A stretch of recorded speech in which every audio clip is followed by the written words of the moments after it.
Assalamualaikum warahmatullahi wabarakatuh. Salam sejahtera bagi kita semua. Salam, Om Swastiatu, Namo Buddhaya, dan salam kebajikan. Tapi pun, perkenalkan, nama saya Eka Apriani, guru mata pelajaran pendidikan agama Islam dan budi pekerti di UPT SMP Negeri 2 Gadingrejo, Kabupaten Pringsewu, Provinsi Lampung. Sebagai guru terkadang kita mendapatkan peserta didik yang malas bahkan enggan mengikuti pelajaran. Guru harus melakukan pembelajaran agar mudah dapat dipahami dan menyenangkan bagi peserta didik. Kali ini saya akan berbagi praktik baik berupa implementasi pembelajaran berdiferensiasi yang sudah saya lakukan di masa pandemi, di masa tatap muka, dan apa yang akan saya lakukan sebagai tindak lanjut ke depannya. Indonesia dan pembelajaran dilakukan dengan jarak jauh atau daring, tentu saja kondisi ini merupakan bukan hal yang sulit bagi pelaku di dunia pendidikan. Agar tidak berdampak terjadinya learning loss, maka saya sudah menerapkan pembelajaran berdiferensiasi yang dipadukan dengan model pembelajaran kooperatif serta media pembelajaran yang sangat kreatif dan inovatif. Salah satunya adalah dengan membuat aplikasi Android yang saya beri nama dengan Buditif, buku digital interaktif. Karena di dalamnya guru mendapat materi secara singkat dan menarik serta menghapus materi yang panjang dan tidak penting. Komitmen untuk melanjutkan pembelajaran berdiferensiasi yang telah saya lakukan di masa pandemi dan pada saat tatap muka saat ini. Pembelajaran berdiferensiasi adalah pembelajaran yang memberi keleluasaan kepada peserta didik untuk meningkatkan potensinya sesuai dengan kesiapan belajar, minat, dan profil belajar peserta didik yang dimilikinya. Pembelajaran berdiferensiasi tidak hanya berfokus pada produk pembelajaran, tapi juga berfokus pada proses dan dapat menerapkan pembelajaran berdiferensiasi di kelas. Hal yang saya lakukan antara lain: 1.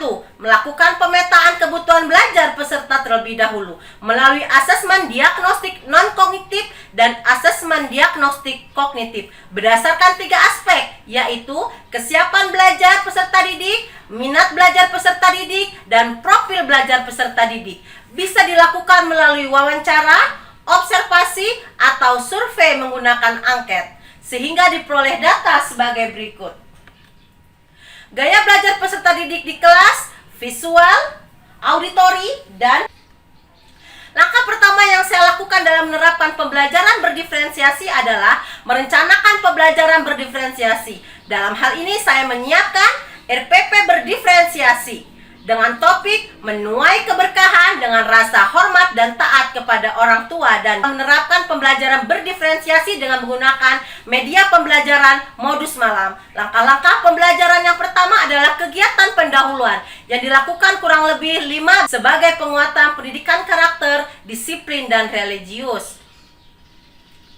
Guru memberikan arahan agar tetap mematuhi protokol COVID walaupun di rumah, seperti mencuci tangan dengan sabun, tidak lupa menggunakan masker jika harus keluar rumah.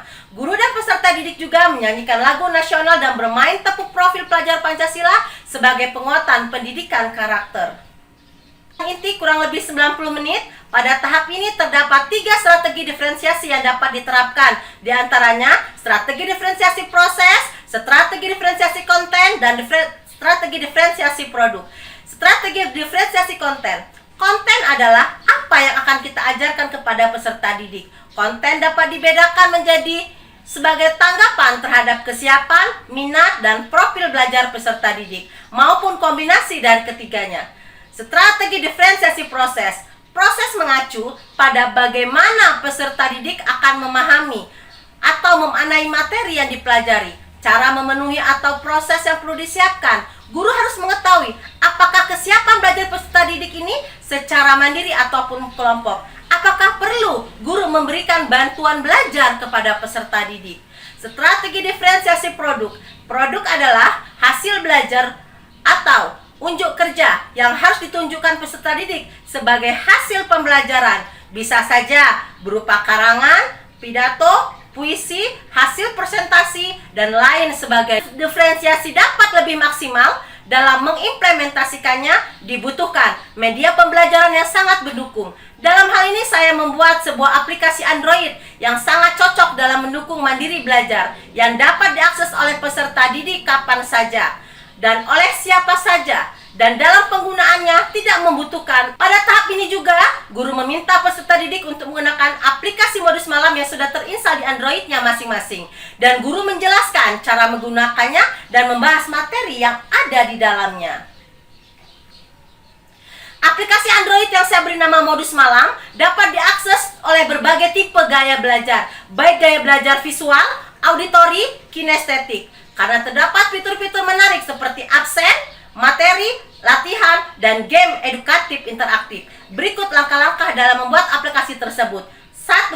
Siapkan aset berupa materi, gambar, dan video yang akan diinput. 2. Buka aplikasi PowerPoint. 3. Input slide pada PPT dengan aset sesuai rancangan. 4.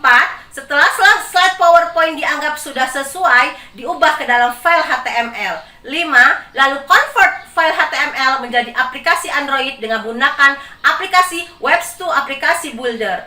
6. Share link aplikasi ke peserta didik. Atau kerjasama diterapkan strategi diferensiasi proses dengan langkah-langkah. Peserta didik dibentuk dalam beberapa kelompok untuk mempraktikkan, mendiskusikan, mengumpulkan informasi, mempresentasikan ulang, dan saling bertukar informasi tentang materi sesuai dengan gaya belajarnya masing-masing.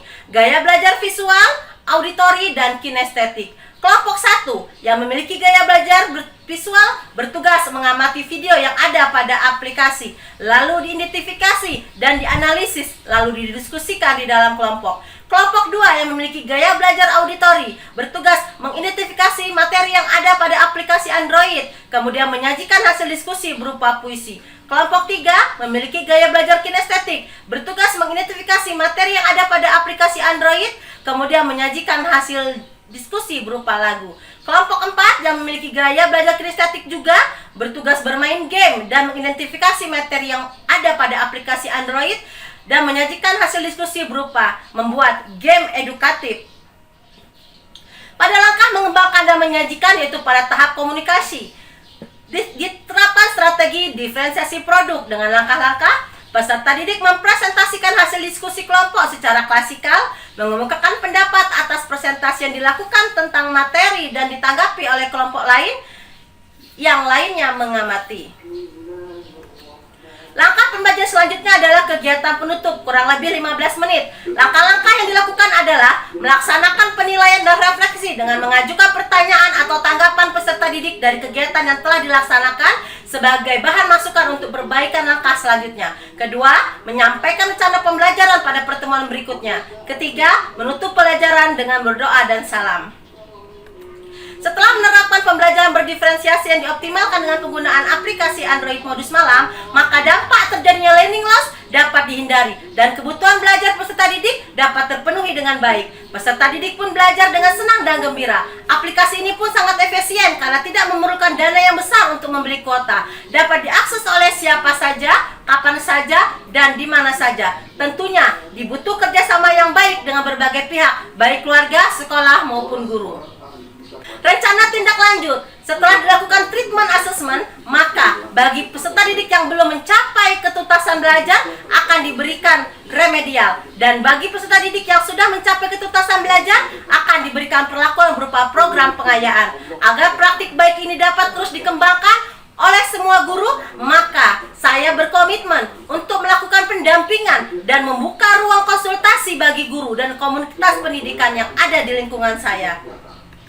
Demikianlah praktik baik yang telah saya lakukan. Semoga dapat bermanfaat. Wassalamualaikum warahmatullahi wabarakatuh. Salam sejahtera bagi kita semua. Salam, Om Swastiastu, Namo Buddhaya, dan salam kebajikan. Tabipun.